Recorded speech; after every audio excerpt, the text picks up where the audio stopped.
இப்போ வந்து screen recording போட்டுருவோம். ஓகே. ஸ்க்ரீன் ரெக்கார்டிங் ஷேர் பண்ணுறேன். பக்கா. ஸ்கிப் கவுண்டவுன்லாம் பயங்கர பில்டப்பா இருக்கு. ரொம்ப பெருசா அப்படியே பேக்ரவுண்ட் பிளரோட. எஸ், புது ஸ்டைல். இப்போ வந்து இதுலேருந்து வருவோம், நோட்டிஃபிகேஷன் பேனல்லேருந்து. So notification panel main notification நம்மளுக்கு இது காட்டுறது அது அப்படியே தான் இருக்குது. அதில் டு நாட் டிஸ்டர்ப்னு மேலே அது வேற அது வந்துச்சு. மற்றபடி எதுவும் சேஞ்ச்லாம் பண்ணல. நெக்ஸ்ட்டு இங்கே தான் நம்ம மெட்டீரியல் யூ அப்புறம் நம்ம iOS அவங்களுக்குலாம் நன்றி சொல்லணும். மொத்தமாக கொண்டு வந்து எல்லாத்தையும் எடிட் எல்லாத்தையும் பண்ண வச்சிட்டாங்க. ஓகே. இப்போது இங்கே எடிட் கொடுத்தீங்கன்னா we can play எல்லாத்தையும் மைனஸ் பண்ணுறது, எடிட் பண்ணுறது, இதில் வேணா ஆட் பண்ணிக்கிறது, அப்புறம் இங்கே வேணா தூக்குறது, இதெல்லாம் டாகல்ஸ்லாம் இதுக்குள்ளே மூவ் பண்ணுறது, இதை எடுத்து இதுக்குள்ளே போட்டு அதுக்குள்ளே போய் அங்கே இருக்கும். ஸோ வேணும்னா திரும்பி எடுத்து ஆட் பண்ணிக்கலாம். எதுவுமே வேணாம், எனக்கு நோட்டிஃபிகேஷன் டாக்லே வேணாம்ப்பா, நான் வந்து அந்த பக்கமே போகுதில்லை அப்படின்னா எல்லாத்தையும் மைனஸ் பண்ணி விட்டு டன்னு கொடுத்தீங்கன்னா வெறும் பேஜ் மாதிரி இருக்கும், க்ளீனாக. சரி, வெறும் பேஜில் தான் ஒன்றுமே இருக்காது. ஏன்னா அதான் ஒன்றுமே இருக்காது. என்னடி இதனால அதையும் கொடுத்துட்டாங்க, வேணா வச்சுக்கோ, டேக் இட். என்னடா நீ ஓகே கொடுத்துட்டாங்க, காணாம போன அவ்வளோதான். வேணா எடுத்து வச்சுக்கலாம் திரும்பியும். இங்கே போயிட்டு யூ கேன் ஆட் கண்ட்ரோல்ஸ், அழகாக எல்லா கண்ட்ரோலும் ப்ளூடூத் வேணும்னா திரும்பியும் எடுத்துகிட்டு வந்துட்டு நீங்கள் மேலே பண்ணிக்கலாம். இப்போ அடுத்த பில்டில் என்ன சொல்லியிருக்காங்கன்னா இந்த சைஸு ரொட்டேஷன் அது எல்லாமே திரும்பி வரும். ஏன்னா இப்பயே வந்து உன்னால் இப்படி பண்ண முடியும். அது பண்ண முடியும். இது இங்கே பிடிக்கிற பாருங்க, அதோ டாகல் மாற்றலாம், பெருசு பண்ணலாம். இதுக்குள்ளே இதுதான் மெயின் பாக்ஸு. இது மெயின் டாகல் முன்னாடி நம்ம டிஃபால்ட்டாக இருந்தது. அதுக்குள்ளே எல்லாமே சின்ன சிப்ஸாக இருக்கலாம், இல்லைனா எக்ஸ்பேண்டட் பபுள்ஸாக கொண்டு வரலாம். இதுதான் பேசிக்கு. அடுத்தது இன்னொன்று என்ன பார்த்தோன்னா, இந்த பிரைட்னஸ் மோட் இருக்குல்ல, பிரைட்னஸ் மோட்லேயே உங்களுக்கு வந்து ஆட்டோ பிரைட்னஸும் இருக்கும், இந்த நார்மல் டிஃபால்ட்டாக இருக்கு. இதில் என்ன பண்ணிட்டாங்கன்னா ஆட்டோ பிரைட்னஸ் இருந்ததுன்னா இந்த ஃபுல் HBM போகும்ல, அந்த ஆப்ஷனையும் டிஃபால்ட்டாக பண்ணிட்டாங்க. ஸோ இது ஒன்றாவே சேர்ந்து வந்துடும் இனிமேல். நீங்கள் ஆட்டோ பிரைட்னஸ்லேயே கொடுத்துட்டீங்க, சன்லைட்டில் போகிறீங்கன்னா ஆட்டோமேட்டிக்காக ஃபுல் பிரைட்னஸ்லேயும் இருக்கும், HBMமும் எனேபிள் ஆகிடும், கண்ணை பொழக்கும், அப்படி டிஸ்பிளே ஃபுல் எஃபெக்டில் ரன் ஆகிட்டு இருக்கும். ஓகே. ஸோ இது ஒன்று. சாங்லாம் எதாவது ப்ளே பண்ணிங்கன்னா இங்கே நம்ம டிஃபால்ட்டாக வருது, அதெல்லாம் அப்படி தான் இருக்குது. நெக்ஸ்ட்டு ஐகான்ஸில் ஒரு 3D எஃபெக்ட் எல்லாம் ஒரு மாதிரி சைட்லேருந்து பார்த்தா தெரியுதுப்பா, ஒரு அந்த ஃபீலு, அந்த பாப்பப். ஆமாம், அதாவது ஃப்ளாட் இப்படி மேடு போட்ட மாதிரி, இட்லியை கொதி போட்ட மாதிரி இருக்குது. எல்லாமே ஒரு பாப்பப், அந்த ஐகான் மட்டும் வெளியில் வர மாதிரி. இது வந்து டிஃபால்ட் ஐகான். உங்களுக்கு இன்னும் நல்லா டெப்த்தாக வேணும்னா இருக்கு குட் லாக்கில் தீமில் போயிட்டு அந்த எம்பாஸ் அதெல்லாம் நம்ம சேஞ்ச் பண்ணல, அந்த மாதிரி சேஞ்ச் பண்ணி இன்னும் போல்டாக பண்ணுற மாதிரிலாம் இருக்குது. அதெல்லாம் இன்னும் ஓவர் எக்ஸ்ட்ரா கரிக்குலர்லாம் இருக்குது. இது வந்து நியூ. இது நம்ம நவ் ப்ரீஃப் நவ் பார் கொண்டு வந்த மாதிரி சர்ச் இங்கே கொண்டு வந்துட்டாங்க. சர்ச் கிளிக் பண்ணிங்கன்னா அழகாக உங்களுக்கு இந்த ஒரு சிப்ஸோட. இவன் டிசேபிள் ஆகலையா உனக்கு? குட்லாக்லாம் வந்துருச்சு. அதான் S25 தான் இத்தனை மாதமாக கிடக்கு ஸ்டேபிளில். 8 பில்டாக இருக்குது. குட்லாக்லாம் எல்லாமே எனேபிள்டு தான். அதான் என்னடா இது கீபோர்ட்லாம் நச்சுன்னு வருதுன்னு பார்க்குறேன். இப்போ நம்ம அப்படியே என்ன பண்ணுவோம், செட்டிங்ஸ் போய்டும். செட்டிங்ஸில் ஒரு சில சேஞ்சஸ் இருக்குது. இப்போ என்னன்னா ஃபஸ்ட்டு இது போட்டுருவோம், லைட் மோட். எஸ், இப்போ வந்து எல்லாமே பர்ஃபெக்டாக இருக்கும். நெக்ஸ்ட்டு மெயின் சேஞ்சு சாஃப்ட்வேர்னு. இது ஒரு ஆப்பு. இந்த சாஃப்ட்வேர் அப்டேட்டுன்ட்டு இன்டர்னலாக ஒரு பில்டு ஆப்பு, எப்படி மற்ற ஆப்லாம் இருக்கோ அது மாதிரி இது ஒரு ஆப். இதுலேயும் ஒரு சேஞ்ச் பண்ணிடுங்க, இருந்தால் வச்சுக்கோ அப்படின்ட்டு. இந்த மாதிரி ஒரு நல்ல நியூ யூ. செம பிளர். பேக்ரவுண்ட் என்னது? அது பேக்ரவுண்டில் அந்த கலர் OneUIயோட கலர் லைட்டாக. அதுக்கப்புறம் நீங்கள் செக் பண்ணோன்னா நீங்கள் அப்டேட் செக் பண்ணிக்கலாம். நெக்ஸ்ட் இங்கே கிளிக் பண்ணிங்கன்னா சாஃப்ட்வேர் இன்ஃபர்மேஷன் வரும். லாஸ்ட் அப்டேட்டு இந்த மாதிரி இதை தான் வச்சு எல்லோரும் ஓவராக பில்டப் பண்ணியிருந்தாங்க. இந்த இது இங்கே போனீங்கன்னா ஆல் சேஞ்ச் லாக் எல்லாமே பக்காவாக போட்டுருக்காங்க. இதெல்லாம் முன்னே கிடையாது. கொஞ்சம் திருந்தி வராரு, நம்புற மாதிரியே இல்லையே. திருந்தி வராரு. 4 GB கொடுத்துருக்கிறதுக்கு இதுவும் ஒரு காரணம் அதுக்கு. ஓகே. இப்போ இதெல்லாம் மெயின். செம சீம்லெஸ்ஸாக இருக்குது, ஸ்மூத்தாக. அதே மாதிரி கொஞ்சம் இது பார்த்துருப்பீங்க, இந்த செட்டிங்ஸ்லாம் அந்த கீழெல்லாம் கொஞ்சம் டிஸ்கிரிப்டிவாக போட்டிருப்பாங்க. அதெல்லாம் தூக்கிட்டு அழகாக டிஸ்பிளே, பேட்ரி, இதெல்லாம் தீம்ஸு, எடிட்டிங், அடுத்து செக்யூரிட்டி, அதெல்லாம் வந்து எல்லாம் பேட்சாக பிரிச்சுட்டாங்க. ஓகே. இது நெக்ஸ்ட்டு வந்து எங்கெல்லாம் இந்த மாதிரி நவ் ப்ரீஃப் நவ் பாரோட சிப்ஸ் பார்க்குறோமோ அதை மோஸ்ட்லி எல்லா இடத்துலையும் பார்ப்போம். ஃபஸ்ட்டு கால் டைலரில் இங்கே கீழே வந்துடும். எஸ், இங்கே கான்டாக்ட்ஸில் இந்த மாதிரி ஃபேவரட் கான்டாக்ட்ஸ்லாம் கொஞ்சம் ஸ்டைலாக கொடுத்துருக்காங்க. இது ஒன்று. ரெண்டாவது செட்டிங்ஸ் போனீங்கன்னா அங்கே இருக்கிறது யூஎஸில் ரொம்ப நாளாக இருக்குங்க, அதுவும் இங்கே வந்துருச்சு. டைரக்ட் வாய்ஸ் மெயில் ஐஃபோனில் இருக்கும், நம்மளுக்கு இப்போ சாம்சங் ஆண்ட்ராய்ட்லேயும் கொண்டு வந்துட்டாங்க. ஸோ கால் அட்டன் பண்ணலன்னா வாய்ஸ் மெயிலுக்கு போய்டும். ஸோ அது ஒரு இது கொடுத்துருக்காங்க. நெக்ஸ்ட்டு கேலரிலாம் பயங்கரமாக இருக்குது. இப்போ ஏதோ ஒரு ஸ்க்ரீன்ஷாட் எடுக்கிறோம் அப்படின்னா மேலே வரும் இந்த மாதிரி ஒரு இது மாதிரி. எஃபெக்ட் மாதிரி மேலே எம்டியாக அந்த இது காட்டுறதுக்கு பதிலாக லேட்டஸ்ட்டு என்ன இருக்கோ அது மேலே வரும். அடுத்தது இதுலேயுமே வந்து கீழே மெனூஸ்லாம் வந்து இந்த டாகல் மாதிரி கொண்டு வந்து அது மட்டும் இல்லடா, எல்லாமே ஒரு பிளர் எஃபெக்டோட இருக்குடா, லைவ் மாதிரி கிளிக்காக இருக்குது அந்த மாதிரி கொண்டு வந்திருக்காங்க. ஸோ இதுலேயுமே வந்து நீங்கள் அதுக்கப்புறம் செட்டிங்ஸ்லாம் இருக்குது. இங்கே போயிட்டு இதையும் ரிஃபைன் பண்ணிட்டாங்க எல்லாமே. ஸ்டூடியோவில் அந்த எடிட்டிங்கு, ப்ரைவேட் ஆல்பம் எல்லாமே கொண்டு வந்திருக்காங்க. இங்கே செட்டிங்ஸில் போனீங்கன்னா அந்த ஏஐயோட இதெல்லாம் இருக்கும். ஃபோட்டோ அசிஸ்ட்டு, இந்த எடுக்கிறது, க்ளீன் பண்ணுறது, எடிட் பண்ணுறது, ஆடியோ எரேசர், அது எல்லாமே இருக்கும். நெக்ஸ்ட்டு இங்கே வந்துட்டு இது கேலரி லேப்ஸில் உங்களுக்கு சில எக்ஸ்ட்ரா ஃபீச்சர்ஸ்லாம் இருக்கும். ஜூம் பண்ணுறது, இன்னும் டீட்டெயில்டாக எடிட்டிங் பண்ணுறது, அந்த மாதிரிலாம் பிடிஎஃபாக கன்வெர்ட் பண்ணுறது, ஃபோட்டோவே பிடிஎஃபாக மாற்றிடலாம். எக்ஸ்ட்ரா கரிக்குலராக என்னெல்லாம் இருக்கும் எல்லாமே இருக்குங்க. அதாவது டாக்குமெண்ட் ஸ்கேனிங் அப்போ நம்ம பண்ணுவோம்ல, அசால்ட் இதெல்லாம் எப்படி பண்ணுறாங்கன்னா டேரெக்டாக கேலரியில் போயிட்டு பில்டு நம்பரை 7 டைம்ஸ் கிளிக் பண்ணிங்கன்னா இதுக்குன்னு ஒரு லேப் செக்ஷனாக ஓப்பன் ஆகும். அதுதான் இந்த லேப்பு. ஸோ இதில் போயிட்டு நீங்கள் இந்த ஆப்ஷன்ஸ்லாம் வேணும்னா நீங்கள் பார்த்துட்டு ஃபோனுக்கு டெவலப்பர் ஆப்ஷன் பார்த்துருக்கேன். என்னையா சிஸ்டம் ஆப்புக்கு டெவலப்பர் ஆப்ஷன் பண்ணி வச்சிருக்கீங்க? இது ஒன்று. ரெண்டாவது விஜெட்ஸில் கொஞ்சம் ப்ராப்ளம் இருக்குது, எனக்கு பிடிக்கல. பட் ஒரு சில விஜெட்ஸ்லாம் ஸ்டாக்கிங் வந்துருச்சா? ஸ்டாக்கிங் இருக்குது. ஸ்டாக்கிங்கில் என்ன பண்ணியிருக்காங்கன்னா ஒன்று ஒரு பீட்டாவாக இல்லை ஸ்டேபிளில் பார்க்கணும். ஆனால் ஒன்று ஒரு ரெஸ்ல இருக்குது. இப்போ இது ஒன்று இதில் இருக்குன்னா இது ஓகே. ஆனால் கீழே இருக்க ஐகானுக்கும் அதுக்கும் சம்மந்தமே இல்லையா? இப்போ இதுக்கு பாருங்களேன், இதில் போயிட்டு செட்டிங்ஸில் போனால் ஒப்பாசிட்டி பேக்ரவுண்ட் கொடுத்தா அது வரும். நம்ம இன்க்ரீஸ் பண்ணிக்கலாம். டார்க் மோடு, லைட் மோடு அதெல்லாம் மேட்ச் பண்ணிக்கலாம். இதில் பேக்ரவுண்ட் ரிமூவ் பண்ண முடியும். ஐகான் சைஸ் கொஞ்சம் மாற்றி விட்டால் நல்லா இருக்கும். இது ஒன்று. ரெண்டாவது, இப்போ இந்த ஆப்பு டிஃபால்ட் தான். இது நம்ம டிவைஸ், அதனால இங்கே பாரு இதுக்கேற்ற மாதிரி இருக்கு பாரு. இதுக்கேற்ற மாதிரி இருக்கா? இது ஒரு டிஃப்ரெண்ட் இதில் இருக்குது. ஆனால் இதில் வந்து உங்களால் ஒப்பாசிட்டி எடுக்க முடியாது, கன்சிஸ்டன்ட்டே இல்லை. இது ஒரு இதில் இருக்குது. இது 1UI6லேருந்தே இருக்குது, இப்போவும் அப்படி தான் இருக்குது, எப்பவும் இப்படி தான் இருக்கும் போல். அதே மாதிரி எனக்கு என்ன தெரில, ஸ்பாட்டிஃபைக்கு என்ன பிரச்சனை? இது வந்து என்ன அது ஏதோ சப்பி போட்ட மாதிரி இருக்குது, வரு வச்ச மாதிரி. இது ஒன்று இல்லை, இந்த ஓரத்தில் எதுக்கு இப்போ ஸ்பாட்டிஃபை லோகோ? ஸ்பாட்டிஃபை முதல்ல விஜெக்டே இப்படி தான் இருக்குமா? ஏன் இது எடிட் பண்ணவே முடியல, இது எதுவுமே பண்ண முடியல. டிஃபால்ட்டாக இப்படி தான் வரும் போல். இது மட்டும் தனியாக ஒரு நம்ம இப்போ கூகுளில் பார்த்தோம்ல, ஃப்ரண்ட்லலாம் தீமாக மாறிடும், ட்ராயரை திறந்தா கன்றாவியாக இருக்கும். அந்த மாதிரி இது ஒன்று. இது ஒரு விஜெட்டை எப்பவுமே மறைச்சி வச்சுக்கணும். பாட்டு மீதி விஜெட்லாம் பார்க்க அழகாக இருக்குடா. மீதி விஜெட்லாம் இப்போ நீ இதுக்கு கூட பேக்ரவுண்ட் கொடுத்துட்டேன்னா அந்த மாதிரி இருக்கும். ஆமாம், இதுக்கு கூட இப்போ நம்ம ஜஸ்ட் பேக்ரவுண்ட் கொடுத்து லைட்லேயே வச்சா கூட சூப்பராக இருக்கும், சீம்லெஸ்ஸாக இருக்கு. கூகுள்து ஓகே டிஃபால்ட்டு. இது நோட்ஸு இது எல்லாமே கரெக்டாக இருக்குது. இந்த ஸ்பாட்டிஃபை மட்டும் ஒரு இது குரூப்பில் டூப் மாதிரி இருக்கு, டூப் மாதிரி இருக்கும். இது ஒன்று. நெக்ஸ்ட்டு வந்து மோஸ்ட்டாக ஹோம் ஸ்க்ரீன் லான்ச்சரில் தான் வந்திருக்கு. எஸ், அதுதான் அடுத்தது. இப்போது இதுக்கு போவோம், குட் லாக். ஓகே, குட் லாக்கில் வந்து ஃபஸ்ட்டு ஹோம் அப் போயிடலாம். ஹோம் அப்பில் மேஜராக வந்து இன்டர்னல் சேஞ்சஸ் தான், புதுசாக எதுவும் பெருசாக ஃபீச்சர் கொண்டு வரல. சில இது மட்டும் ஒரே இன்னும் பீட்டாலே தான் இருக்கானடா. ஒரே இதில் இருந்ததை இப்போ பிரித்து இதுவாக பண்ணியிருக்காங்க. விஜெட்ஸுக்கு வந்து தனியாக அந்த கண்டென்ட் சைஸ் இங்கே இன்க்ரீஸ் பண்ணிங்கன்னா இங்கே கீழே விஜெட் சைஸ்லாம் இன்னும் பெருசாகும். நீங்கள் கேட்டிங்களே ஆப் ஐக்கான் பெருசு பண்ணலையா? நல்லா இருக்குடா. இப்போ கரெக்டாக இருக்கா? இதுதான் வந்து இதெல்லாம் வந்து முதல்ல ஹோம் ஸ்க்ரீனாக இந்த இதில் இருந்தது. ஆக்சுவலாக ஹோம் ஸ்க்ரீன் கிரிட்டை சேஞ்ச் பண்ணாலே எல்லாமே சேஞ்ச் ஆகிற மாதிரி இருந்தது. இப்போ அதை வந்து தனியாக பிரிச்சுட்டாங்க. இந்த பேஜ் இண்டிகேட்டர் ஒன்றும் இல்லை, நம்ம ஆல்ரெடி இருந்தது தான். இந்த கீழே டாட் காட்டுறத இது பண்ணியிருக்காங்க. மற்றபடி மோஸ்ட்லி பிளர் கண்ட்ரோல், இந்த பிளரை அட்ஜஸ்ட் பண்ணுறது எல்லாமே இங்கே இருக்குது. இது வந்து பேசிக்காக இது வந்து போன 1UI8 7ல் மெயின் சேஞ்சில் கொண்டு வந்தாங்க. என்னென்னா பேசிக்காக இப்போ இந்த ஆப்பில் குட் லாக்கில் போயிட்டு ஹோம் அப் ஓப்பன் பண்ணுறதுக்கு டேரெக்டாக இங்கே ஹோல்ட் ப்ரெஸ் பண்ணிட்டு இங்கே எல்லாமே வந்துடும். இங்கேயே கிரிட்டை மாற்றுறது, இங்கேயே லூப் பண்ணுறது, ஹாட் சீட்டில் ஃபேவரெட்டில் எத்தனை ஆப் வைக்கிறது, ஆப் ஐக்கான் சைஸை மாற்றுறது, குறைக்கிறது, பேர் கூட வேணுமா வேணாமா மாற்றுறது, விஜெட்டோட சைஸ் குறைக்கிறது வேண்டுறது எல்லாத்தையும் இங்கே ரிமூவ் பிளர் எஃபெக்ட் கேட்டிங்களா, அதுவும் இருக்குது. அந்த பிளர் ஒரு மாதிரி வந்ததில்ல, இந்த அதையும் எடுத்துரும். இப்போ தெரியாமல் கிளிக் ஆகிடுச்சு. பட் டிவைஸ் கேரை வந்து மொத்தமாக மாற்றிட்டாங்க. இங்கே ஒரு ஸ்மைலி ஐக்கான் வந்துட்டுருக்கோம், அதெல்லாம் தூக்கிட்டாங்க. இனிமேல் நாங்கள் வந்து ப்ரொஃபஷ்னல் அப்படின்னு 8.5 ஸ்மைலி தூக்கிட்டே நீ ப்ரொஃபஷ்னல் தூக்கிட்டு just good take it, bad take it அப்படின்னு போட்டாங்க. பேடும் டேக் இட் தான். இப்போ போட்டுட்டு இந்த மாதிரி இந்த இதெல்லாம் ஸ்டேட்டஸ் பார்லாம் வந்து எல்லாமே ஆப்டிமைஸ் பண்ணிட்டாங்க. நெக்ஸ்ட்டு வந்து இங்கே உள்ள வந்து பேட்ரி ப்ரொடெக்ஷன் நான் யூஸ் பண்ணுறதில்ல. பட் யூஸ் பண்ணணுன்னா அதையும் வந்து ஒரு சின்ன அனிமேஷன் மாதிரி கொடுத்து மேக்ஸிமம் 95-80 இதெல்லாம் அவங்க போட்டாங்க.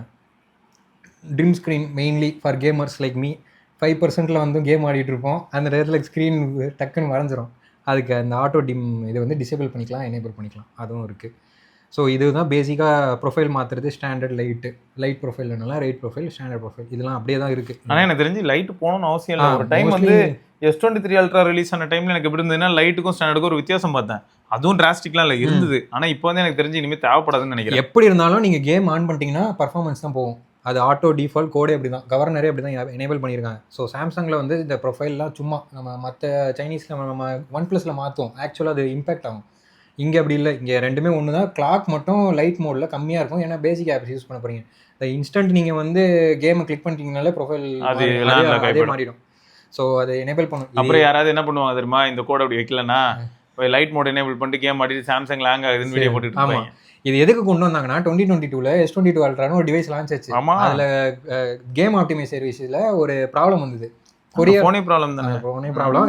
கேம் ஆப்டிமைஸ் சர்வீஸில் என்ன பண்ணிட்டாங்கன்னா ஒரு சர்டன் லெவலுக்கு அப்புறம் 40 டிகிரிஸ்க்கு அப்புறம் ஃபோனே ஆட்டோமேட்டிக்காக ட்ராட்டல் ஆகும், பர்ஃபார்மன்ஸே அலோவ் பண்ணாது. கொரியாலேயே வந்து நிறைய டெவலப்பர்ஸ் வந்து ஓப்பன் பண்ணி கேமை டெஸ்ட் பண்ணிவிட்டு கரெக்டாகவே திட்டினாங்க. அதுக்கெலாம் லீகல் கேஸ்லாம் போட்டோன்னா இந்த 2 ப்ரொஃபைல் இப்போ கொண்டு வந்திருக்கு. அது ஒரு கதை, அதுக்கு ஒரு கதை பேக் ஸ்டோரி. அப்புறம் கூகுள் பண்ணாங்களா என்னன்னு தெரியல, பட் சாம்சங் வந்து லாஸ்ட் 2 இயர்ஸாக S24 லான்ச்லேருந்து S25 இப்போ S26 வந்திருக்கு. நிறைய பேர் ட்விட்டர்லேயும் ஆகட்டும் யூடியூப்லேயும் ஆகட்டும் நிறைய பேர் என்ன பண்ணிட்டாங்கன்னா ஆல்ஃபா சேனல் பில்ட்ஸு அதை எடுத்து உங்கள் ஃபோன்ஸில் வந்து ஆட்டோமேட்டிக்காக இல்லீகலாக வந்து ஆஸ் பர் இல்லீகல் அது இல்லீகலாக இன்ஸ்டால் பண்ணி சைடு லோட் பண்ணி நிறைய பேர் வீடியோஸ்லாம் போட்டு நிறைய இதெல்லாம் காட்டிகிட்டு இருந்தாங்க. இப்போ என்ன ஆயிடுச்சுன்னா சாம்சங் வந்து ஃபைனலாக அவங்களுக்குலாம் எல்லாம் நோட்டீஸ் கொடுத்து XDAலையும் எல்லாத்துலேயும் பில்டெல்லாம் ஸ்டாப் பண்ண சொல்லிட்டாங்க, ட்விட்டர்லேயும் சேனல்லாம் ட்ராப் பண்ணிட்டாங்க. இப்போ என்ன பண்ணியிருக்காங்கன்னா அது ஸ்டில் இன்னொரு ரெஸ்ட்ரிக்ட் பண்ணுறதுக்கு யாரும் சைடு லோட் பண்ணக்கூடாது. ஆல்ஃபா சேனல்லாம் என்னென்னா அவங்க சர்வர்லேயே இருக்கிற டெஸ்டிங்கில் இருக்கிற பில்டு அதை எடுத்து நம்ம சர்வரில் ஹேக் பண்ணி டவுன்லோட் பண்ணுற மாதிரி அந்த பில்டு. ஆனால் அது அவங்களுக்கும் ட்ராக் ஆகிட்டு இருக்கும். இத்தனை நாளாக அலோவ் பண்ணிட்டு இருந்தாங்க. சரி போ அப்படின்னு அவனாவது ஒன்று என்ன பண்ணியிருப்போம், நான் சொன்னேன்ல லைட் மோட் வச்சுட்டு கேம் ஆடி ஹேங் ஆகுதுன்னு மாதிரி எதையாவது எடுத்து போட்டு பண்ணியிருப்பாங்க. இப்போ என்ன பண்ணியிருந்தாங்கன்னா கிளியர் கேட்சு இதில் ரிகவரி மோடில் கிளியர் கேட்சை தூக்கிட்டாங்க. அங்கே லாக் டெஸ்ட்டு கிராஃபிக்ஸ் டெஸ்ட்டு இது மாதிரி நிறைய ஆப்ஷன்ஸ்லாம் இருக்கும், அது எல்லாத்தையும் தூக்கிட்டாங்க. ஃபைனலாக இப்போ என்ன இருக்குன்னா வெறும் ஃபேக்ட்ரி ரீசெட்டு, ஃபோன் ரீஸ்டார்ட்டு, இந்த ரெண்டு தான் இருக்குது. கிளியர் கேட்சே பண்ண முடியாது. அதுக்கு பதில் என்ன பண்ணிட்டாங்கன்னா ஃபோன் ஒன்ஸ் ரீஸ்டார்ட் ஆன அப்புறம் ஏதோ செக்யூரிட்டி அப்டேட் வருது, மெயின் அப்டேட் வந்ததுனாலும் 1UI அந்த கீழே ஆப்டிமைசிங் ஆப்ஸ்னு ஒரு இது ஓடும், அதுலேயே வந்து அந்த ரீஸ்டார்ட் கிளியர் கேட்சை ஃபிக்ஸ் பண்ணிட்டாங்க. ஒருவேளை நம்ம ஆனால் என் கேள்வி என்ன தெரியுமா, நான் இப்போ கிளியர் கேட்ச் பண்ணணும்னு ஆசைப்பட்றேன்டா, ஃபோனை ரீபூட் பண்ணும்போது பண்ணணும்னு ஆசைப்படுறேன் அப்படின்னா எப்படி பண்ண முடியும்? அப்டேட் வந்தால் மட்டும் தானே பண்ண முடியும்.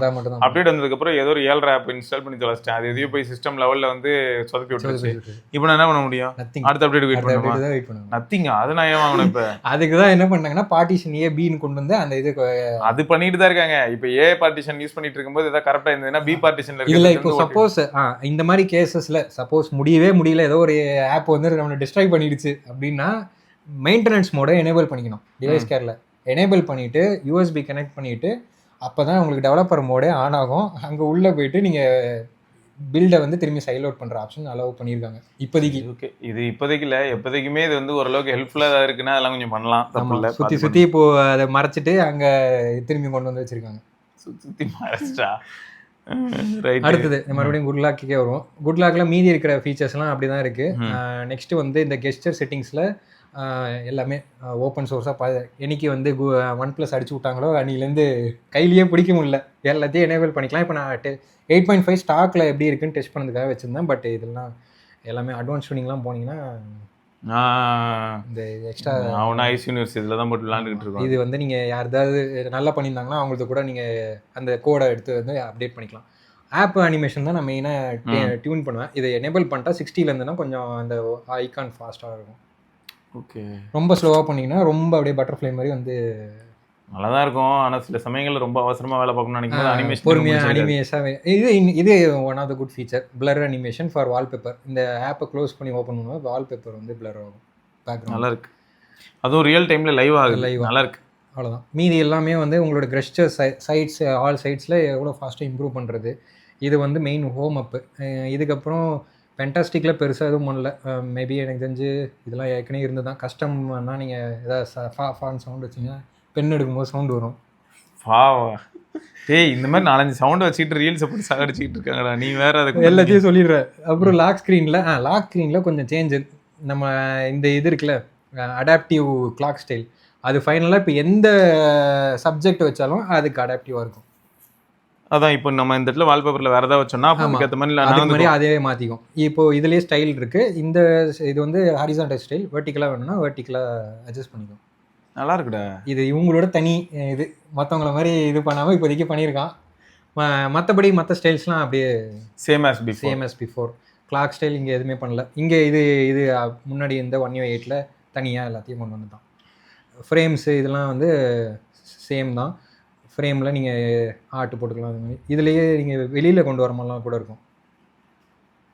இந்த வால்பேப்பரில் 3Dல வெளியில் வர மாதிரி இருக்கும். வெளியில் வர மாதிரியும் வரும். பொதுவாகவே பிக்சல் அப்படி தான் பண்ணி வச்சிருப்போம். எஸ், இப்போ அதெல்லாம் இங்கேயும் இது வைக்க அது அட்ஜஸ்ட் ஆகும்.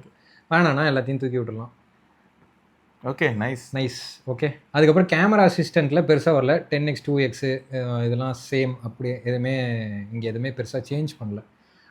சவுண்ட் அசிஸ்டண்ட்டும் சேம் தான். கேம் பூஸ்டர் ப்ளஸ்ஸு சும்மா அந்த கன்சோல் மாதிரி எக்ஸ்ட்ரா அடாப்டர்ஸ் போட்டு ஆடுறவங்களுக்கு அந்த கீ மேப்பிங் கண்ட்ரோல், கேமுக்கு வேறு ஏதாவது எக்ஸ்ட்ரா கீஸ்லாம் போடணும். அதுதான் இவங்களோட தனியாக எக்ஸ்ட்ரா டிரைவர் இது இருக்குது. கேம் சரி, இது பண்ணால் இண்டிவிஜுவல் கேம்ஸுக்கு நீங்கள் போயிட்டு அந்த full performance profile, full resolution, full எஃபிஎஸ்ல அப்போ நம்ம என்ன பண்ணலாம், கேண்டி கிரஷ் இந்த மாதிரியான கேமுக்கெலாம் அதெல்லாம் டிசேபிள் பண்ணிட்டு இருக்கலே மாசான கேமுக்குலாம் எனேபிள் பண்ணி விளையாடலாம். இதுவும் இருக்குது. இதையும் கொண்டு வந்துட்டாங்க. ரொம்ப நாளாக கேட்டுட்டு இருந்தேன், எடுத்துட்டாங்க. இது இப்போ இங்கேயே கொண்டு வந்துட்டாங்க. இந்த ரெக்டிக்கல் உங்களோட ஸ்கோப்பு, இது டாட் கலர்ஸ் மாற்றுறது எல்லாமே இருக்குது. நல்லா இருக்கு. ஓகே, இது தவிர சிலதெல்லாம் இமேஜஸாக எடுத்துருக்கேன். அதை அப்படியே இமேஜஸாக பார்த்துலாம். செட்டிங்ஸில் வந்து மோர் செட்டிங்ஸில், செக்யூரிட்டி செட்டிங்ஸில் இன்ஆக்டிவ் ரீஸ்டார்ட். ஃபோன் வந்து 72 ஹவர்ஸ்க்கு அப்புறம் யூஸே இல்லை இன்ஆக்டிவ் இருந்தால் ஆட்டோமேட்டிக்காக ரீஸ்டார்ட் ஆகிட்டு, அது ஆக்சுவலாக இந்த மெமரிக்காக பண்ணுதுங்க. ரொம்ப காலமாகவே இந்த மாதிரி ஒரு சில ஃபோன்ஸ் பண்ணுது. இப்போ பீட்டாவில் இருக்கிறதுனால Google certification close, work apps எல்லாம் டெட்டு. அதுக்கான நோட்டிஃபிகேஷன் தான் இது. So Google services play service work ஆகும், பட் அந்த சர்டிஃபிகேஷன் இருக்காது. அதனால் நீங்கள் ஒர்க் ஆப்ஸ் இன்ஸ்டால் பண்ண முடியாது. பண்ணிங்கன்னா எரர் அடிக்கும். அந்த இது வரும், டிவைஸ் இஸ் நாட் ஃபுல்லி செக்யூர்டுன்னு வரும்.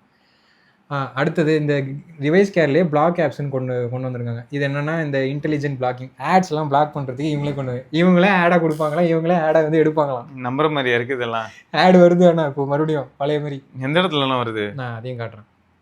இப்போ கேம் பூஸ்டரில் பரவாயில்ல, ஒருத்தன் கான்ஃபிடென்ட்டாக லைவே ஆச்சு ஆடையும் காட்டுறேன், லைவாகவே காட்டுறேன் அப்படிங்கிறானா. இங்கே ஒரு ஆட் வரும் இந்த இடத்துல, இந்த ஆடுன்னு இருக்கா, கேம்ஸோட ஆட் இங்கே வந்துகிட்டே இருக்கும். என்ன பண்ணிட்டாங்கன்னா இந்த கேம் ஆப்பில் ஆடை தூக்கிட்டாங்க ஃபஸ்ட்டு 1UI7. அதுக்கப்புறம் ஒரு நோட்டீஸ்ன்னு செக்ஷனில் கொண்டு போயிட்டு நாங்கள் வந்து ஆடை கொடுப்போம் அப்படின்னு சொல்லி நோட்டீஸை போட்டு ஆடையும் கொடுக்குறாங்க. அதை தூக்கிறதுக்கு டிவைஸ் கேரில் போயிட்டு ஒரு ஆப்ஷனையும் கொடுத்து ஆடையும் எடுக்கலான்னு சொல்கிறாங்க. கொஞ்சம் தலையை சுற்றி மூக்கு தொடுங்க, டக்குன்னு தொட்டிங்கன்னா அப்படி அது மாதிரி. அதுக்கப்புறம் பேட்டரி பேக்கப் நேற்று யூஸ் பண்ணேன் with 2 hours BGMI, 5 hours 30 minutes. பரவாயில்ல, 5 hours 30 minutes, அதுவும் 2 hours கேமிங். ஆமாம், அதுக்கப்புறம் இன்க்ளூடிங் 1UI 8.5 அப்டேட்டு, தென் கொஞ்சம் இந்த மாதிரி எல்லாத்தையும் எக்ஸ்ப்ளோர். பிஜிஎம்ஐ 2 மணி நேரம் 20 நிமிஷம் ஆடி இருக்கான் சார். இதான் ஆடியோ 5.5 மணி நேரம் எஸ்ஓடி வந்திருக்கு அப்படிங்கிறது ஹாப்பி தான். இந்த மாதிரி அப்டேட் ஆகும்போது இது ஒரு play update. So once update ஆனோடனே இது மாதிரிலாம் சில இதெல்லாம் எடுத்துருங்க, இதெல்லாம் அமுச்சு விட்றேன் உங்களுக்கு. இது டிவைஸ் கேருது. கேமில் வந்து புது இது கொண்டு வந்துட்டாங்க. இப்போ கேமில் சைடில் கேம் பாருவாங்கல்ல, முன்னாடி ரொம்ப பேசிக்காக ஒரு லினக்ஸ் டைப்பில் இருந்தது. இப்போ கொஞ்சம் 3Dயாக இதெல்லாம் கொண்டு வந்திருக்காங்க. இங்கே ப்ரொஃபைலை மாற்றிக்கலாம், கொஞ்சம் லுக்காக இருக்குது. இண்டிவிஜுவல் கேம்ஸ்க்கும் நீங்கள் அங்கே போய் செட்டிங்ஸ்லாம் மாற்றிக்கலாம், இல்லை இங்கேயே மாற்றலாம். இப்போ பர்ஃபார்மன்ஸும் கொடுத்தீங்கன்னா ஃபுல் ரெசல்யூஷன், ஃபுல் எஃபிஎஸில் ஃபுல்லாக ரன் ஆகிட்ருக்கும். பேலன்ஸ்க்குனா டிஃபால்ட்டு செட்டிங்ஸ். பரவாயில்ல, எல்லா இடத்துலையுமே ஏதாவது ஒன்று பண்ணி வச்சிருக்கியே. அப்போ 1UI9 என்ன பண்ண போகிற? 1UI9 ஏஐ வச்சு உருட்டும். இதை தானே நீங்கள் கொஞ்ச நாள் முன்னாடி பண்ணிட்டு இருந்தீங்க, திரும்பி அதே இடத்துக்கு போறீங்க. இது கேட்டேன்ல, ஃபுல்லாக நோட்டிஃபிகேஷன் டாகல எடுத்துட்டா அந்த மாதிரி தான் இருக்கும். எடுத்துட்டா ஆனால் எடுத்துட்டா ஒரு சுவாரஸ்யமே இருக்காதுடா, அது அந்த ஃப்ளேவரே போயிடுமே. எனக்கு என்னன்னா இங்கே எல்லாத்தையும் கொண்டாந்து இன்னும் நல்லா இருக்கும்னு நினைக்கிறேன். எங்கே சொல்கிறேன்னா நார்மல் ஸ்க்ரீன்லேயே, இதுலேயே மெயின் ஸ்க்ரீன்லேயே இருக்குது, அதுவும் இருக்குது. அது என்ன பண்ணியிருக்காங்கன்னா அந்த இதை மட்டும் நீங்கள் போய் எனேபிள் பண்ணிக்கணும். இங்கே செட்டிங்ஸில் போயிட்டு பேனல் செட்டிங்ஸில் போயிட்டு டுகெதர்னு மாற்றிக்கணும். இது போதுங்க, ஐ லைக் திஸ். இது மாற்றிட்டு இப்போ எப்படி சொல்லு, நம்ம பழைய ஸ்டைல் இல்லையா, இது டன்னு கொடுத்துட்டு மேலே வந்துடும். பியூட்டிஃபுல்ரா, இதுதான்டா OG touch UI experience UI அப்படின்னு சொல்லுவோம் உண்மையாகவே. ஏன்னா நிறைய சாம்சங் யூசர்ஸ்க்கு இது வந்து பெரிய வரப்பிரசாதமாக இருக்கும், காலகாலமாக யூஸ் பண்ணி பழகணும்னால. ஒரே ரீடைன் பண்ணோம், ஒரே இடத்துல இது இருக்கும். இது எக்ஸ்பேண்ட் பண்ணிங்கன்னா அந்த பழைய ஃபுல் ஸ்க்ரீன் நம்ம எடிட் பண்ணுற டாகல்ஸும் வந்துடும். இதுவும் சூப்பர், நைஸுங்க நைஸுங்க, ஐ சப்போர்ட் திஸ்.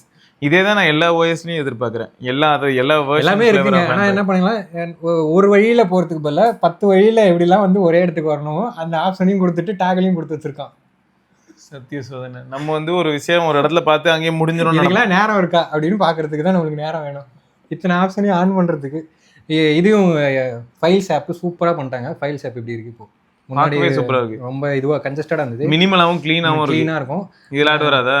இதில் வராது. நல்ல சில இதெல்லாம் முன்னாடி அந்த டைமில் வந்துட்டு அடுத்து பிளானில் இருக்கும், இதுக்கும் கொண்டு வருவாங்க. க்ளீனாக எல்லாத்தையும் மாற்றிட்டாங்க, டவுன்லோட்ஸு இதெல்லாமே. அதே மாதிரி இங்கேயும் அந்த உங்களோட ஒன் யூஐயோட அந்த இது ஒன் ஹேண்ட் ஆப்ரேஷன் வந்து இது கொண்டு வந்துட்டாங்க. ஒன் ஹேண்ட் ஆப்ரேஷனும் ஒர்க் ஆகுதுல, கீழே எப்படி ட்ராக் பண்ணிங்கன்னா இதான் ஆப்லேயே காட்டுறீங்க எல்லா இடத்துலையுமே, டைலர்லேருந்து எல்லா இடத்துலையுமே நல்லா தெளிவாக இருக்குது. ஒன் ஹேண்ட் ஆப்ரேஷனுக்கு ஏற்ற மாதிரி ஆப்ஷன்ஸ் எல்லாத்தையும் கீழே கொண்டு வந்து வச்சிருக்காங்க. ஒன் ஹேண்ட் ப்ளஸ்ன்னு ஒரு குட் லாக் மாடல் இருக்குது, அதில் எனேபிள் பண்ணிங்கனாலும் ட்ராப் பண்ணிங்கனாலே அதுவும் இருக்குது. மேலேருந்து ஸ்வைப் பண்ணிங்கன்னா நோட்டிஃபிகேஷன் டேரெக்டாக வரும். சப்போஸ் நீங்கள் ஸ்ப்ளிட் பண்ணி யூஸ் பண்ணுறீங்க அந்த மோடில் இருக்குன்னா டக்குன்னு இப்போ உங்களுக்கு ஆமாம் என்ன ஃப்ளோட் வந்திருக்குன்னாங்க, எங்கடா போச்சது? அங்கே எடுத்துகிட்டு போயிடுச்சுன்னா ஃப்ளோட் வந்திருக்குன்னாங்கல்ல. ஃப்ளோட் என்னது? இதில் இல்லைடா, பிக்சலில் வேறு இப்போ என்னமோ 17 ஆண்ட்ராய்டு 17ல் ஃப்ளோட்லேயே ஆப்லாம் வச்சுக்கலாம். டக்கு மேபி 1UI9ல் எல்லாம் ஒரே பிரதர்ஸ் தான், ஒரே டெவலப்பர்ஸ் தான் ஒர்க் பண்ணுறாங்க. மேபி கொண்டு வரலாம். Camera next main. கேமராவில் பெருசாக நோ பிக் சேஞ்ச், எல்லாமே அப்படி தான் இருக்குது. இங்கே கொஞ்சம் ஃப்ரேம் ட்ராப்ஸ் இருக்குது, பார்த்தாலே தெரியுது அது இருக்குது. மற்றபடி அதான் அந்த 120 Hz ஃபீல் இல்லை. அது வந்து மேபி பில்டு சேஞ்ச் ஆக இப்போ தான் ஃபஸ்ட்டு மாறலாம். மற்றபடி எல்லாமே சேம். சில பேருக்கு என்னென்னா மோர் ஆப்ஷனில் நைட் மோடு காணோம்னாங்க, அது மேபி நீங்கள் கிளியர் கேட்ச் பண்ணிவிட்டு ட்ரை பண்ணுங்கள் இந்த ஆப்புக்கு மட்டும். சில இடங்கள்ல என்ன ஆயிரும்னா, இப்போ எக்ஸாம்பிள் சொன்னால் Xiaomi 17 சீரிஸ் யூஸ் பண்ணும்போது இந்த மோர் ஆப்ஷனில் நிலாவை காணும், மூன் மோடு. என்னன்னு பார்த்தா இப்படி பிடிக்கும்போது கேமரா யூஐல இந்த சைடில் ஒரு மூன் காட்டுது, அதை வச்சு எதை கண்ட்ரோல் பண்ணுங்கிறான். டே என்னடா இது, திடீர்னு வழங்க சூப்பர் முன்னு ஒரு மோடு இருந்தது, இது என்னடா ஓரமாக ஒளிஞ்சிருக்கு அப்படி இருக்கு. எஸ், மற்றபடி எல்லாமே கேம் எல்லாமே பர்ஃபெக்டாக ஒர்க் ஆகுது. No lags or issues. Good லாக்ல இன்னும் நிறைய கொண்டு வருவாங்க, அது வர அடுத்தது. இந்த ஆப் வேணும் இன்ஸ்டால் பண்ணி ட்ரை பண்ணுங்கள். இனிமேல் நீங்கள் கேட்டிங்களா ரீஃப்ரெஷ் பண்ண முடியல, குட் கார்டியன்ஸ்ன்ட்டு இது குளோபலில் மட்டும் தான் இருக்குது, நம்மளுக்கு கிடையாது. சைடில் ஏபிகே பண்ணிக்கலாம். ஓகே, சைடில் தான் பண்ணியிருக்காங்க நம்மளு. இதில் என்ன பண்ணிடணும்னா, இதில் எல்லாமே தேவையில்லை, பட் நான் மெயினாக யூஸ் பண்ணுறது தான் தெர்மல் கார்டியன். நீங்கள் இன்னும் உங்களோட த்ரெஷ்ஹோல்டை இன்க்ரீஸ் பண்ணலாம் 45 டிகிரிஸ்க்கு. ஸோ ஃபோன் இன்னும் ஸ்டில் புஷ் பண்ணும். ஆனால் ஹை டெம்பரேச்சரில் ரொம்ப நேரம் புஷ் பண்ணிட்டு இருந்தா இயற்கை வாய்ப்பு இருக்குது. அதுக்கு தான் வார்னிங்னு இங்கே கொடுக்குறாங்க, பட் நீங்கள் வேணும்னா புஷ் பண்ணிக்கலாம். அதுவே எப்போவுமே ட்ராக் பண்ணிகிட்டே இருக்கும். ஆப் பூஸ்டர் என்ன பண்ணுன்னா, ஒன்ஸ் ஒரு பேட்ச் அப்டேட் பண்ணுறீங்க, செக்யூரிட்டி அப்டேட்டோ மெயின் அப்டேட்டு, ஃபுல்லாக எத்தனை ஆப்ஸ் இருக்கோ, ஈவன் இன்க்ளூடிங் சிஸ்டம் ஆப்ஸ், குட்டி ஆப்ஸ் இருக்கலாம், அது எல்லாமே சேர்த்து மொத்தமாக ஆப்டிமைஸ் பண்ணி விட்ருவோம். ஓகே, ரீஃப்ரெஷ் கிளியர் கேட்ச் பண்ணுறது போல இதை அமுக்கி விட்டுடலாம். அதே சொல்லும், ஒன்ஸ் நீங்கள் மெயின் அப்டேட் பண்ணிட்டீங்கன்னா இதை அப்டேட் பண்ணிவிடுங்க. பரவாயில்ல. அதான் நிறைய ஆப்ஷன்ஸ் வந்து எப்படி இருக்குன்னு பார்த்தீங்கன்னா, பப்ளிக்கு தெரியாத மாதிரி குட் லாக்குள்ளே தான் ஒளிஞ்சிருக்கு. எஸ், அதை ஃபுல்லாக நீங்கள் எக்ஸ்ப்ளோர் பண்ணீங்கன்னா இது எல்லாத்தையுமே சரியாக போயிடும். அதில் அடுத்த அப்டேட் வந்துடும், அதை எக்ஸ்ப்ளோர் பண்ணிவிட்டு இப்படியே இதே நம்ம இது கேட்டிங்களே, நம்ம மற்ற இதெல்லாம் சைனீஸ் வெண்டர்ஸில் அதுவும் இதில் இருக்குது, இந்த ஆப்பில் இருக்குது. ஸோ இது வந்து இன்னொரு ஆப்பு கேலரி அசிஸ்டன்ட். இதில் போயிட்டு ஆட் வாட்டர் மார்க்கில் இப்போ ஏதாவது ஒரு ஃபோட்டோ, நம்ம இந்த ஃபோட்டோ எடுத்தோமா, டன் கொடுத்துட்டு இங்கே போயிட்டு ஷோ இன் ஃப்ரேம் அப்படின்னு கொடுத்தீங்கன்னா இந்த கேலக்ஸி ஃப்ரேமோட S24 Ultra இதை தான் எல்லாம் பண்ணி நம்ம போனவனி இது பண்ணிகிட்டு இருந்தார் ட்விட்டரில். இது ரெண்டு ஃப்ரேம் கொடுத்துருக்காங்க. இந்த மாதிரி டிசைன் பண்ணிவிட்டு நீங்கள் டவுன்லோட் கொடுத்துட்டிங்கன்னா உங்களோட இதில் வந்து ப்ளேஸ் ஆகிடும். நார்மல் இது வேணும்னா அதையும் எடிட் பண்ணிக்கலாம். இங்கே போயிட்டு ஓவர்லே அண்ட் பிக்சர் நார்மல் இதுக்கே அதுக்கு எத்தனை இருக்குது. அப்போ நம்ம வந்து கஸ்டமைசேஷன்லேயே வந்து டாக்டரேட் காலையில் ஆரம்பிச்சானா நைட் வரைக்கும் உட்காந்து கஸ்டமைசேஷன் மட்டுமே ஒருத்தன் பண்ணிட்டு இருப்பான் போல. இதெல்லாம் ஒன்றுமே இல்லை. இன்னும் இந்த இதெல்லாம் எக்ஸ்டெண்ட் பண்ணுறதுங்க, நம்பரு நம்ம மொத்தமாக எக்ஸ்பேண்ட் ஆகும். ஸோ மெயின் ஃபீச்சர்ஸ் இது தான். மற்றபடி எல்லாம் ஆனால் ஃபோன் ரொம்ப ஸ்டேபிளாக ஃபீல் ஆகுது எனக்கு, ஒரு ஸ்ட்ரெஸ்ஸே இல்லை அதுக்கு. எஸ், இது வரைக்கும் நீ கொடுத்த டாஸ்க்கு நம்ம கேம்லாம் இல்லை, பட் ஒரு கேஷுவலான டாஸ்க்ல எது த்ரோ பண்ணாலுமே ரொம்ப ரெஸ்பான்சிவா இருக்கு. வித் ஸ்க்ரீன் ரெக்கார்டிங் எல்லாமே ரன் ஆகிட்டு தான் இருக்குது. நல்லா இருக்குங்க. மோஸ்ட்லி இப்போ என்ன பண்ணுவாங்கன்னா, ஸ்டேபிளில் பிக்ஸ்பி வித் பர்ப்ளெக்சிட்டி இன்டகிரேஷனோட வரும். ஸோ பிக்ஸ்பியும் பர்ப்ளெக்சிட்டி. ஆனால் மற்ற எல்லாருமே, மற்ற அமெரிக்கன்ஸ் எல்லாருமே என்ன பண்ணுறாங்கன்னா, மேஜராக வந்து ஜெமினி, ஜெமினி இருக்குது. ஜெமினி அது அப்படியே தான், இங்கே கீழே ஹோல்ட் பண்ணிங்கன்னா ஜெமினியோட இதுவும் அப்படியே வந்துடுது, அதுவும் இருக்குது. அது இல்லாமல் இவங்க வந்து பர்ப்ளெக்சிட்டியா ஆமாம் பிக்ஸ்பியோட இணைஞ்சு ஜெமினி பிக்ஸ்பி பர்ப்ளெக்சிட்டி மூணுமே combination of the 3 power of Galaxy அந்த மெர்ஜை நீங்கள் பார்க்க போறீங்க. அதுதான் இப்போ ஆல்ரெடி S26 அல்ட்ராவில் இருக்குது. அது இங்கே வந்து இன்னும் கொஞ்சம் தீவிரமாக வரலாம். மற்றபடி எல்லாமே மோஸ்ட்லி இங்கே கொடுத்த சேஞ்ச் எல்லாம் கவர் பண்ணிட்டேன். Super super right. 4 GB update இந்த பீட்டா. 24 GB அப்டேட் வரும் தெரியுமா? அது நம்ம பகோஎஸ் 26 அவர் 27க்கு போக போகிறாரு கூடி சீக்கிரம். 27 சரி. இவனுங்க என்ன அடுத்த வருஷம் வந்து இந்த வருஷம் வந்து ஐஃபோன் 18 2026 18 தான் இருக்கும் போல். அடுத்த வருஷம் தான் 20 ஜம்ப் அடிச்சிருவாங்களோ 20th எடிஷன் அப்படின்னு இருக்கலாம். காலம் தான் சொல்லணும். நம்ம டிஎஸ்எம்சியோட பர்ஃபார்மன்ஸ் எவ்வளோ க்ரோத் ஆகுதோ அதில் எனக்கு தெரிஞ்சு ரொம்ப பெரிய லீப் இருந்ததுன்னா 2 nm எனக்கு தெரிஞ்சு A20 பயோனிக் அப்படின்னு கொண்டு வந்துருவாங்க. எல்லாத்தையும் 2020 போட்டுருவாங்க. இது மாற்றிடுவாங்கன்னு நினைக்கிறேன். அதாவது 26க்கு அதாவது 27 அப்படின்னா 27 எல்லாத்தையுமே 27 iOS 27 ஃபோன் 27 எல்லாமே ஐஃபோன் 27 வருஷத்தையும் மேட்ச் பண்ணி எல்லாத்தையும் மேட்ச் பண்ணிட்டு கரெக்டாக இல்லைல்ல. ஏன்னா ஒன்று வேற மாதிரி இருக்கு. அதுக்கு பெட்டர் ஒரே மாதிரி பண்ணிட்டு போயிடலாம். கேலக்ஸி மாதிரி S27 வர மாதிரி எல்லாத்தையும் ஒரே 27. அவனே கொஞ்சம் ஜோக் தான் பண்ணுறான். சரி பரவாயில்ல. அட்லீஸ்ட் ஃபோன் நம்பர் ஏதாவது கரெக்டாக இருக்கு. டிவைஸ் மாடல் நம்பர் 26 அப்படி நினச்சி மனசை திருத்திக்கலாங்க, அவ்வளோதான். ஸோ இதெல்லாம் தான். இப்போது இது வந்து S24 சீரீஸ்க்கு மெயினாக வந்திருக்கு. நெக்ஸ்ட்டு Fold 6க்கு வரும். மோஸ்ட்லி எனக்கு தெரிஞ்சு இவ்வளோ தான். ஆல்ரெடி 2 லைவில் இருக்குது, 1 ஸ்டேபிளில் S25 இருக்குது. இன்னும் எப்படியும் கொஞ்சம் நாளில் வந்து பார்த்தீங்கன்னா எல்லாத்துக்குமே ரோல் ஆகவே ஆரம்பிச்சிடும் நினைக்கிறேன். அதை ஸ்டேபிளாக வர ஆரம்பிச்சிடும் நெக்ஸ்ட் மந்த். மோஸ்ட்லி இதை வச்சு 2 மாதம் 1 மாதம் ஓட்டுவாங்க ஏப்ரல் ஃபுல்லாக. மே மந்தில் எனக்கு தெரிஞ்ச எல்லா ஃபோனுக்குமே எல்லாத்துக்குமே ஸ்டேபிள் வந்துடும். ஜூன் 23 யூஸருக்கு 23க்கு வந்துடும். டேரெக்டாக 23க்குலாம் எனக்கு ஸ்ட்ரைட்டாக வீட்டாக கொடுக்கல, ஆனால் உங்களுக்கு உண்டு. டேக் இட் வச்சுக்கோங்க டேரெக்டாக அப்படியே 8.5 ஸ்டேபிள். 9க்கு போவோம். 9 ஆல்ரெடி Fold 6ல் பில்டில் இருக்குது. One UI 9 with Android 17. சரி, One UI 9 வித் Android 17 வரதுக்கு முன்னாடியே எங்கள் பிக்சலில் நான் வந்து ஒரு 3 நாள் பீட்டா போயிட்டு இருக்கு. அதனால் நான் அது என்ன ஏதுன்றது அது முடிஞ்சிடும். இப்போ ஜூனில் முடிச்சுட்டு அவங்க ரிலீஸ் ஸ்டேபிளே வந்துடும். அவங்க வந்துட்டாங்கன்னா அதை அப்படிங்க போட்டுருவாங்க, க்ளோன் பண்ணிடுவாங்க. வெறும் சும்மா லைட்டை மாற்றிட்டு அப்படி தூக்கி திரும்ப நம்பரை மாற்றுறது தான். அந்த டைம்லலாம் அதெல்லாம் கரெக்டாக இருந்தது. கிட்கேட் இதில் 4.1.1 போயிட்டே இருந்தது. இப்போ இங்கே 6 மாதத்துலேயே மாறி 10 12 ஏதோ பண்ணிட்டு இருக்காங்க. ஃபோன் வருதோ இல்லைங்க, ஆண்ட்ராய்டு வெர்ஷன் நம்பர் மாறிட்டே இருக்கும். அது கரெக்ட். இந்த மாதிரி ஏதாவது கஸ்டமைஸ் வந்துட்டு இருக்கும். நேரம் ஃபோன் வருதோ இல்லையோ இல்லை, ஃபோன்லாம் நிறையவே வந்துட்டே தான் இருக்கும். அதுவும் நம்பர் மாறிட்டே இருக்கும். வருஷனும் நம்பர் மாறிட்டே இருக்கும். இதுக்கெல்லாம் நேரம் இருக்கா, காசு இருக்கா, டிராம் ப்ரைஸஸில் எங்கே போயிட்டுருக்கு, அதெல்லாம் நம்ம பார்த்துட்டு யூஸ் பண்ணுறது. ரைட்டு. ஸோ வேறு ஏதாவது டவுட் இருந்தாலும் இல்லை நீங்கள் வந்து S24 அல்ட்ரா வச்சிருக்கீங்கன்னா நீங்களும் வந்து ஃப்ளாஷ் பண்ணிட்டீங்கன்னா சொல்லுங்கள் உங்களுக்கு எப்படி இருக்குது ஓடி அப்டேட்டுக்கு அப்புறமா அப்படிங்கிறது. எனக்கு தெரிஞ்சு எப்பயுமே இவங்களோட அஃபிஷியல் பீட்டா ரொம்பவே ரிலேபிள் தான். ஸோ மாஸ் தான். ரைட்டு நண்பர்களே, இதை தொடர்ந்து நம்ம இன்னொரு பதிவில் சந்திப்பாக விடைபெற்றுள்ளது சிவபிராணி, கார்த்திக். பார்க்கலாம். டாடா பாய்.